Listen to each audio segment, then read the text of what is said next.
If you can't care for my sister, we're getting a divorce. It's been 2 months since my sister-in-law, Mary, returned from overseas and started staying at our house. I was being exploited by her day after day, and the stress was building up. I decided to talk with my husband to see if there was any way to resolve it, but he turned red with anger and demanded a divorce. I argued that it was an excessive leap to come to such a conclusion, but he refused to listen to my words. Let's have a proper discussion about what we should do moving forward. There's nothing to discuss. My sister will stay in this house as long as she wants. Frustration grew inside me as my husband casually uttered those words, and I couldn't bear it any longer. Eventually, it escalated into a big argument.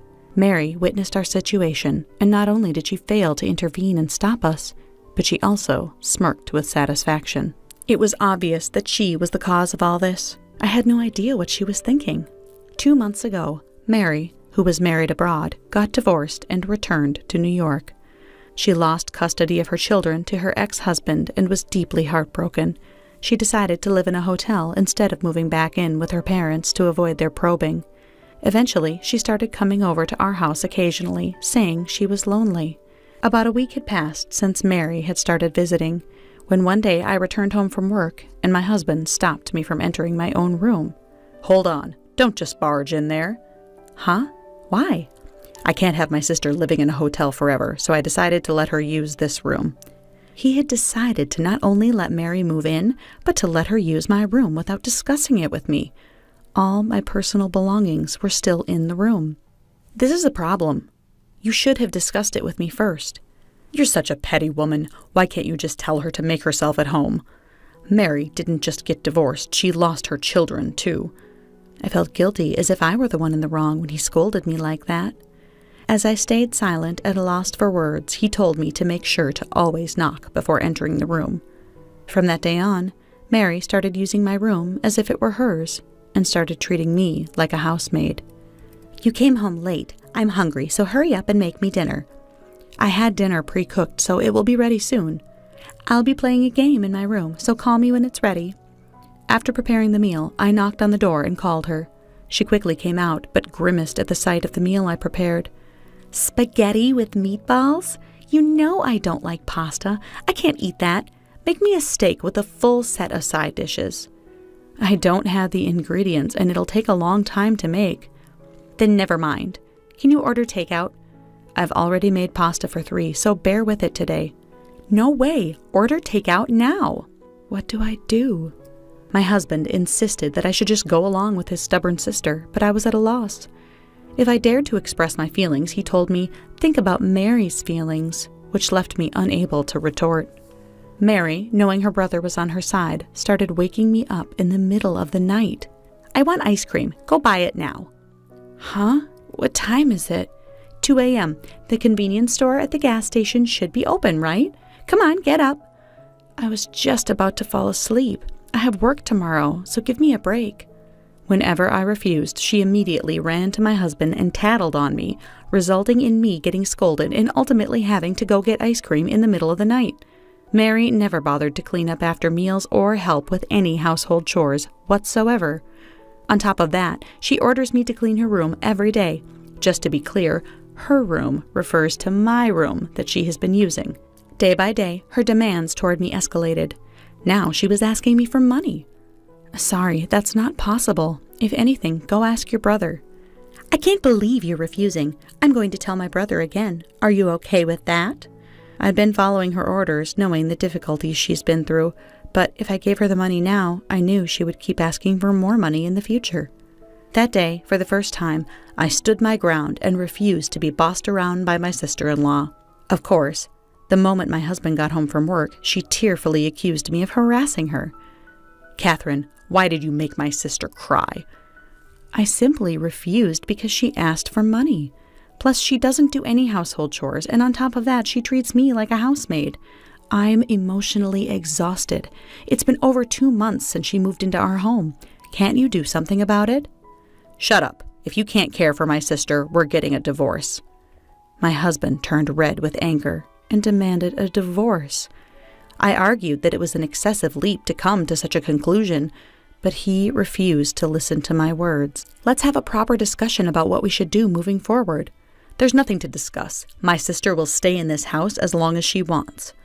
Frustration grew inside me as my husband casually uttered those words, and I couldn't bear it any longer. Eventually, it escalated into a big argument. Mary witnessed our situation, and not only did she fail to intervene and stop us, but she also smirked with satisfaction. It was obvious she was the cause of all this. I had no idea what she was thinking. Mary uttered terrifying words to me. "I'm going to make you regret it. I'm Catherine, currently 27 years old. I'm being constantly manipulated by my sister-in-law. My parents divorced when I was still young due to my father's infidelity. My mother, who raised me as a single parent, passed away from breast cancer when I was 19. Since then, although I had friends, the loneliness of not having a family could never be filled, and I lived carrying that loneliness in secret. It was during those days that I met my husband, Bob. After a year of us being together, we solidified our relationship 3 years ago. The excitement of our early days of marriage has faded, but since getting married, I've been grateful for the presence of a family. Despite this, Bob recently lost his enthusiasm for work, quit his job on his own accord, and has become a part-time worker for 3 days a week. To add to my worries, my sister-in-law, Mary, rolled into our lives. Mary was already married and living abroad by the time Bob and I got married. She was pregnant with her first child, so she couldn't come to our wedding. We never had the opportunity to meet because we were so far away. I've always heard from my mother-in-law that she was a kind and considerate daughter, so I never expected her to be so selfish, leaving me perplexed and bewildered. Her behavior continued to escalate. When I came home from work the following day, Mary was grinning with a handful of bills in her hands. The amount of money she had seemed too large to have been given by Bob. "Mary, what's with all that money?" "I sold some bags and jewelry I found in the bedroom." "Wait, you mean my room?" "Where else would they be?" I immediately rushed into my room and opened the closet, but found my mother's heirloom bags and jewelry were nowhere to be found. Mary laughed hysterically as she saw me coming out of the room in a panic. "Why did you sell my stuff?" "Because you wouldn't give me any allowance." "Don't mess around. Those were family heirlooms from my mother." "Good, so you didn't need them anymore." "That's not the point. Where did you sell them? Tell me right now." "Geez, chill out. It was this place called Super Thrift Shop, but I doubt you can get them back." I headed straight to the thrift shop to buy back the items. She just sold them today, so they still should be undergoing maintenance. It shouldn't be too late to buy them back. When I arrived at the thrift shop, I was confronted with a shocking truth. They had a rule they could only return the items to the person who sold them, unless there was proof that the items were stolen. There was nothing I could do without the proper evidence. I was aware of this rule, but I was so caught up in the moment that it slipped my mind. As I trudged back home, a burning desire for revenge against my sister-in-law consumed me. I will get to the bottom of this. First, I'll start by cleaning my room. Another week had passed. I found myself still at the mercy of my demanding and self-centered sister-in-law, enduring my husband's anger along the way. Finally, the time for the decisive battle had arrived. Like any other day, Mary treated me like a housemaid, and my patience was thin. As the evening approached, I ended up getting into an argument with Bob. "Like I've said before, I can't go on like this if you don't treat my sister better." "Are you threatening me with divorce again?" "If you don't change your attitude toward Mary, I might have to." Lately, it seemed like Bob believed as if he brought up divorce, I would stay silent and obey. As usual, he looked down on me with arrogance, and Mary stood next to him, laughing. That was when the doorbell rang. I opened the door to find my mother-in-law standing there. "Long time no see, Catherine. Can I come in?" "I'm happy you came. Please come in." "Mom, why are you here?" Upon seeing his mother, I noticed my husband's expression seemed to darken. My sister-in-law, instead of expressing joy at the long-awaited reunion, didn't even show a smile on her face. Why was she behaving like this when her own mother was here to visit? "Oh my, I didn't know you had a friend over." My mother-in-law, upon seeing Mary, said such a thing. "What are you talking about? She's your daughter, isn't she?" "Oh, stop joking. Mary just had her second child. She actually recently sent me some photos." My mother-in-law took out her cell phone and showed me a photo of the real Mary, who was still happily married overseas. The person in the photo was completely different from the woman standing in front of us, claiming to be Mary. As the woman tried to leave the living room in a flustered manner, my mother-in-law sternly stopped her. "So, who are you?" "Well, I am a friend." "Yeah, she's my friend." The lie was apparent from their panicky expressions. That's when I revealed her true identity. "So you aren't Mary after all. I've always thought it was odd. You must be Bob's mistress." "What are you talking about? Don't spout nonsense." I couldn't let him deceive us at this point.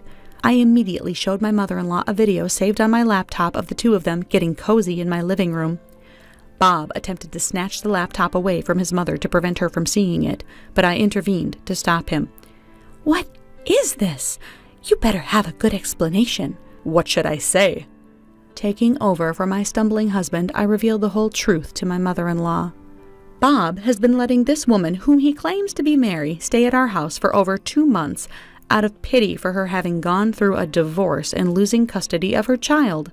On top of that, this woman sold my mother's heirlooms at a thrift shop without my consent."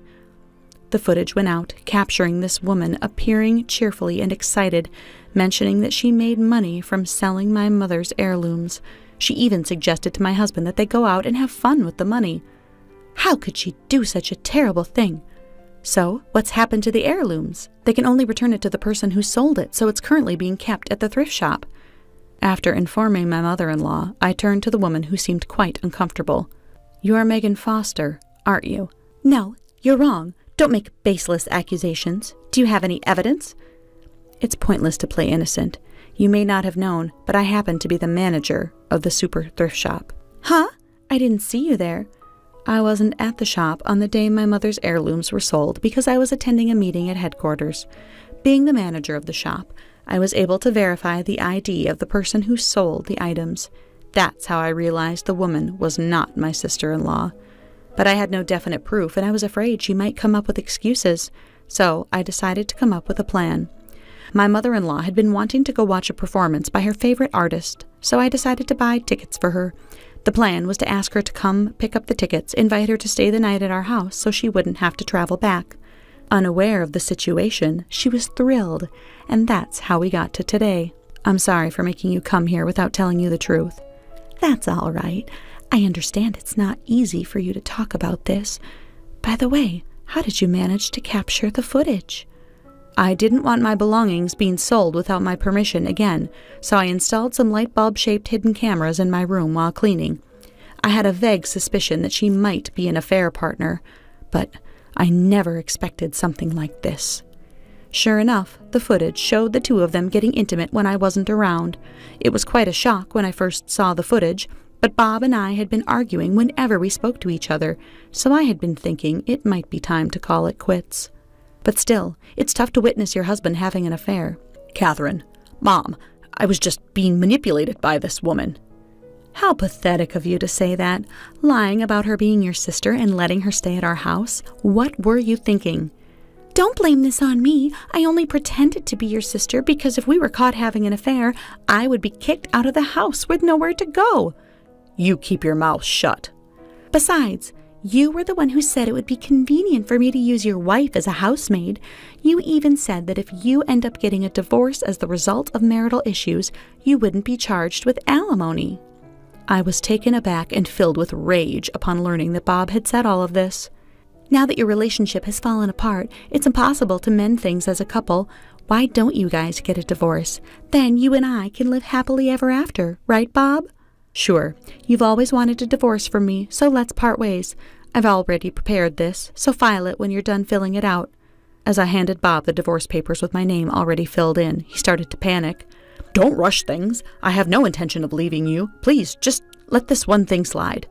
The sight of Bob begging on his knees before me was truly pitiful. His mistress turned to him, teary-eyed. "You won't abandon me, will you? You know I have nowhere else to go if I get kicked out of here." "Shut up. Don't come near me." Bob forcefully brushed off the woman clinging to him.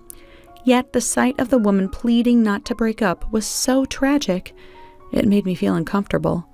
In place of my husband, who didn't even spare a glance for her, I conveyed something important. "You don't have to worry about where to go." "Huh? Where?" "The police.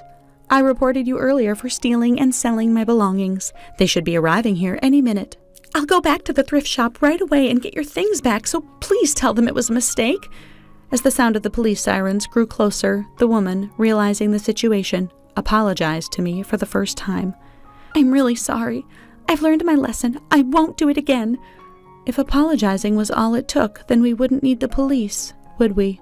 I presented the woman to the police as the one who stole and sold my belongings. She was soon taken away.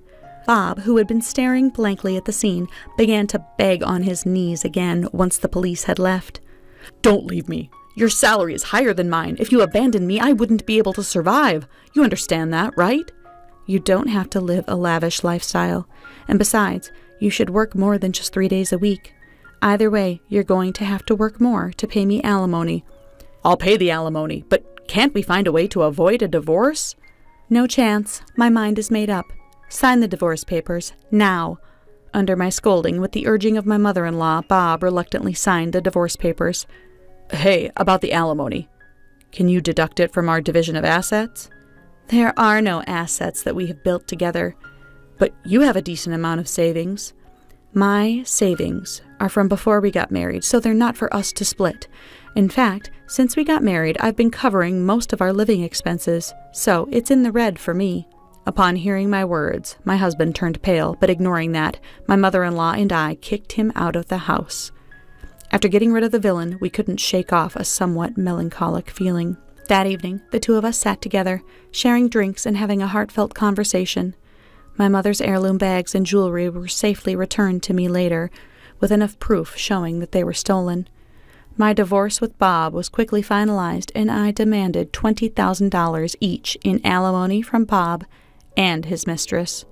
Bob was disowned by his in-laws. He had also broken up with his mistress, who was already let out of jail, as they were constantly arguing. My mother-in-law, worried about me being alone, reached out to me every once in a while. Through this incident, I felt our bond was stronger than ever. Fast forward 3 years, and I'm standing in a chapel wearing a wedding dress. I held the hand of the man who'd been waiting eagerly for me to walk down the aisle, as we vowed to love each other for eternity. I felt a trickle of happiness fall down my cheeks.